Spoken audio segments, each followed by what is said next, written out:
بسم اللہ الرحمن الرحیم۔ السلام علیکم اسٹوڈنٹس۔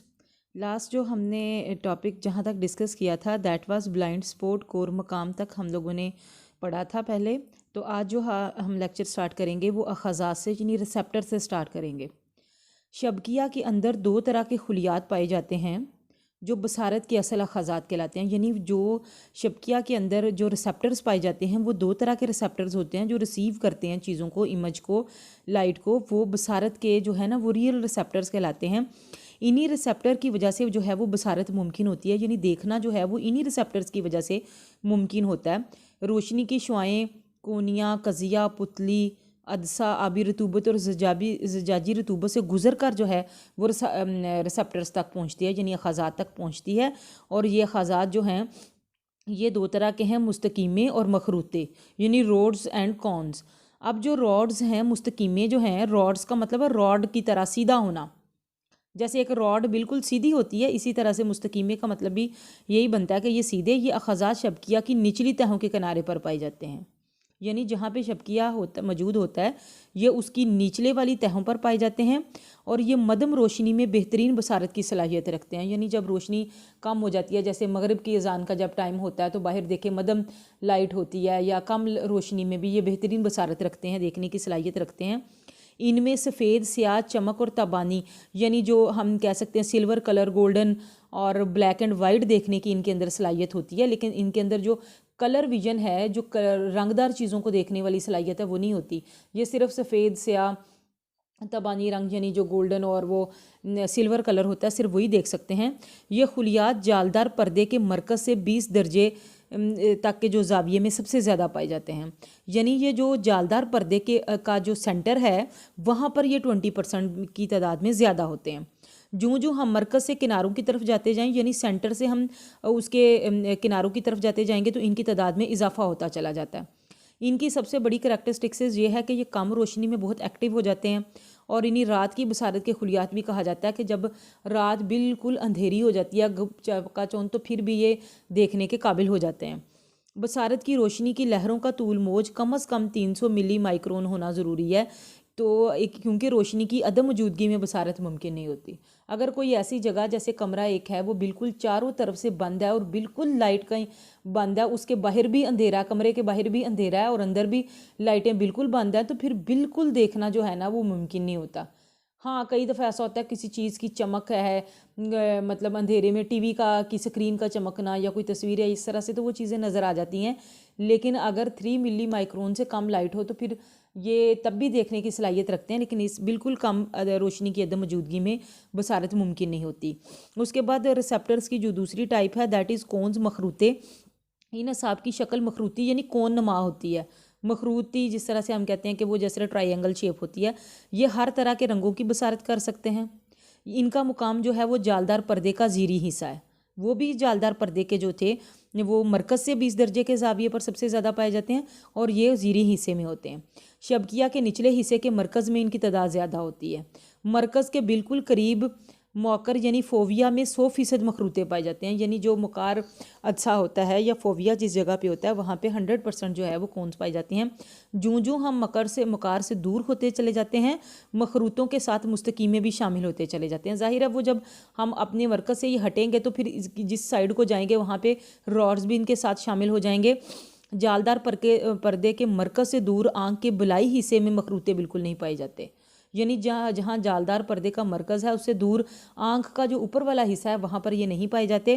مخروطے مناسب روشنی میں اشیاء کو تفصیلاً دیکھنے کی اہلیت رکھتے ہیں، یعنی جب روشنی مناسب ہوتی ہے اور چیزیں نظر آ رہی ہوتی ہیں تو ہر چیز کو ڈیٹیل میں دیکھنے کی صلاحیت رکھا جاتا ہے۔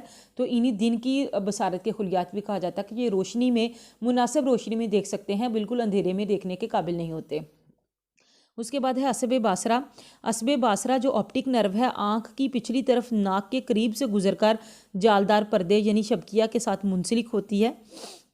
جو آپٹک نرو ہوتی ہے عصب باصرہ جو دیکھنے کی صلاحیت رکھنے والی جو ہماری نرو ہوتی ہے، یہ شبکیہ پر بننے والے ہر قسم کے عکس کو وصول کر کے آنکھ کی پچھلی طرف سے دماغ کے جو حصے کی طرف لے کر جاتی ہے. دماغ کے کس حصے کی طرف لے جاتی ہے؟ آکسیپیٹل لوب کی طرف، یعنی کزالی فس تک لے کر جاتی ہے. اور جالدار پردے پر جو بننے والا الٹا عکس ہوتا ہے وہ عصب باصرہ کی مدد سے دماغ تک پہنچنے کے دوران سیدھا ہو جاتا ہے. جب کسی چیز پر لائٹ پڑتی ہے تو وہ ہماری آنکھ کے جالدار پردے پہ جب اس کا عکس ہوتا ہے تو وہ عکس الٹا ہوتا ہے، لیکن وہ جب آپٹک نرو کے تھرو آکسیپیٹل لوب میں کزالی فس میں پہنچتا ہے تو وہ اس پہنچنے کے دوران میں جو ہے وہ عکس سیدھا ہو جاتا ہے اور چیزیں یوں بصارت کا جو ہے وہ عمل مکمل ہو جاتا ہے. کیا ہم دیکھتے ہیں اور کیسے دیکھتے ہیں؟ ایسے تمام افراد جن کی بصارت درست کام کرتی ہے ہر وہ چیز یا محیط سٹیمولس دیکھ سکتے ہیں جس سے روشنی کی لہر ٹکرا کر ہماری آنکھوں میں داخل ہوتی ہے. یعنی روشنی کا ہونا ضروری ہے. روشنی کی لہریں جب اس چیز سے ٹکرا کر واپس ہماری آنکھ میں آئیں گی تو ہم دیکھنے کے قابل ہو سکیں گے. اور ویژول پروسیس کیسے ہوتا ہے؟ دیکھنے کے عمل کے لیے روشنی کی شعاعیں آنکھ کے بیرونی شفاف حصے یعنی کونیا سے گزرتی ہیں. اس کے بعد یہ شعاعیں آبی رطوبت سے ہو کر پتلی تک آتی ہیں. آنکھ کی جو پتلی ہے وہ آئرس کی مدد سے روشنی کی مناسب مقدار کا تعین کرتی ہے. یعنی اگر روشنی کم ہو تو پتلی پھیل جاتی ہے تاکہ زیادہ روشنی آنکھ میں داخل ہو اور ہم دیکھ سکیں، اور اگر روشنی زیادہ ہو تو آنکھ کی پتلی سکڑ جاتی ہے تاکہ زیادہ روشنی آنکھوں میں داخل ہو کر آنکھوں کو نقصان نہ پہنچا سکے. اور یوں پتلی پھیل کر مناسب روشنی کو مناسب عدسہ پر منتقل کرتی ہے. عدسہ جو ہوتا ہے، لینس جو ہوتا ہے آنکھ کا، وہ مژگانی عضلات کی مدد سے دور یا قریب کی، دیکھیں جب دور کی چیزوں کو ہم نے دیکھنا ہو تو ہم آنکھوں کو سکیڑ لیتے ہیں، تیوری پہ بل پڑ جاتے ہیں اس طرح سے دور سے دیکھنے کے لیے، اور قریب سے دیکھنا ہو تو ہم بڑے ریلیکس ہو کے اس طرح سے دیکھتے ہیں. تو یہ جو ہے نا کہ لینس جو ہے وہ اپنی کنویکسٹی بڑھاتا یا گھٹاتا رہتا ہے، اور اسی طرح سے اس میں کیمیائی تبدیلیاں پیدا ہوتی ہیں جو وہی ابھی بات جو ہم نے کی تھی کہ آپٹک نرو جو ہے وہ آکسیپیٹل لوب تک جب عکس کو لے کر جاتی ہے آنکھ کے پچھلے حصے سے تو وہ جو عکس ہے وہ سیدھا اس چیز کو ہمیں کر کے دکھاتا ہے اور یوں دیکھنے کا عمل جو ہے وہ پھر مکمل ہو جاتا ہے. نظام عصبی کے مطالعے میں یہ بات واضح ہو چکی ہے کہ جسم کے دائیں حصے کے پیغام دماغ کے بائیں نصف کرے میں جاتے ہیں اور جسم کے بائیں حصے کے پیغام جو ہیں وہ دائیں نصف کرے میں جاتے ہیں. اب یہ دیکھیں کہ یہ دائیں آنکھ ہے، یہ بائیں آنکھ ہے. بائیں آنکھ سے جو پیغام ہے وہ دائیں نصف کرے میں آ رہا ہے اور دائیں آنکھ کا جو ہے وہ بائیں نصف کرے میں آ رہا ہوتا ہے. بصری اعصاب کی صورتحال اسی طرح کی ہے تو کہ دونوں آنکھوں کے بیرونی حصوں سے آنے والے جو پیغام ہے وہ اسی طرح سے جاتے ہیں کہ جو دایاں نصف کرہ ہے وہ بائیں آنکھ کو ہینڈل کر رہا ہوتا ہے اور جو بایاں نصف کرہ ہوتا ہے وہ دائیں آنکھ کے اعصاب کو ہینڈل کر رہا ہوتا ہے. یعنی آنکھ کے بائیں حصے کے اعصابی ریشے دماغ کے دائیں حصے اور آنکھ کے دائیں حصے کے اعصابی ریشے دماغ کے بائیں حصے میں جاتے ہیں اور ایک جگہ پر دوسروں کو کراس کرتے ہیں. اسے آپٹک کیازما کہتے ہیں، اس جگہ کو آپٹک کیازما کہتے ہیں. اس کے بعد آنکھ کے فنکشنز کیا ہیں؟ جفت حرکات دور کی اشیاء دیکھنے کے لیے دونوں آنکھوں کا ایک ساتھ حرکت کرنا جو ہوتا ہے وہ کنجکشن کہلاتا ہے، یعنی جفت حرکت کہلاتا ہے. جب ہم فاصلے پر موجود کوئی چیز دیکھ رہے ہوں، میدان، کھیت اور باغ کا نظارہ کر رہے ہوں تو ہماری دونوں آنکھیں اکٹھی ایک ہی سائڈ ڈائریکشن میں دیکھ رہی ہوتی ہیں، مل کر ایک ہی سمت میں دیکھ رہی ہوتی ہیں. اس کی آگے دو قسمیں ہیں، جست والی حرکات اور تعاقب والی حرکات. جست والی حرکات میں اس میں آنکھیں ایک دوسرے کے متوازی ہوتی ہیں، ایک جگہ سے دوسری جگہ ایک ساتھ جست لگا کر بصارت حاصل کرتی ہیں.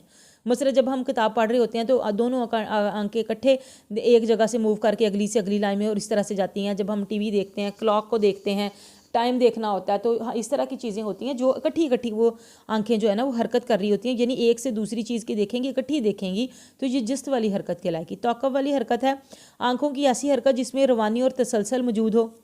مثلا تعاقب کرنے والی حرکت کہلاتی ہے متحرک شے کو دیکھتے وقت آنکھوں کی حرکت جو ہے وہ تعاقب والی، یعنی تسلسل غور سے دیکھنا، ہر طرف سے دیکھنا، ادھر ادھر آنکھیں گھما کے اچھی طرح سے اس پر نظریں جمائے رکھنا، تو یہ تعاقبی حرکات ہوتی ہے. استقاقی حرکات جو ہوتی ہیں آنکھوں کی وہ حرکات جو دور سے نزدیک آنے والی چیز پر ہو جائیں، یعنی ایک چیز دور سے آ رہی ہے اب اس کو پہ ہم مسلسل دیکھ رہے ہیں اس کو یہاں تک کہ وہ ہمارے قریب آ جاتی ہے تو اس کو ہم کہتے ہیں کنورجنس کہلاتے ہیں. مثلا ہم دور سے کسی فرد یا گاڑی کو اپنے قریب آتا ہوا دیکھ لیں تو اس کے قریب آنے تک بھی آنکھیں اسی پر مرکوز رکھیں اور قریب آنے پر آنکھیں اندر کو جھکتی ہو جائیں گی.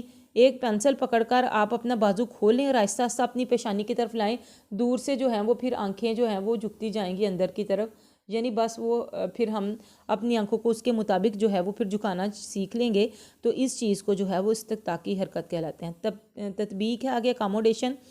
روشنی کی شدت کے لحاظ سے جو ہے وہ پہلے بھی ہم نے پڑھا تھا کہ جب آنکھیں روشنی کم ہوتی ہے تو آنکھ کی پتلی پھیل جاتی ہے تاکہ زیادہ روشنی آنکھ میں داخل ہو اور ہم دیکھنے کے قابل ہو سکیں، لیکن اگر روشنی کی مقدار زیادہ آنکھ میں جا رہی ہو تو آنکھ کی پتلی سکڑ جاتی ہے تاکہ کم روشنی آنکھوں میں داخل ہو۔ بصارت کا عمل تو مکمل ہو ہی جاتا ہے، لیکن یہ کہ اس سے آنکھ جو ہے وہ نقصان سے بچ جاتی ہے۔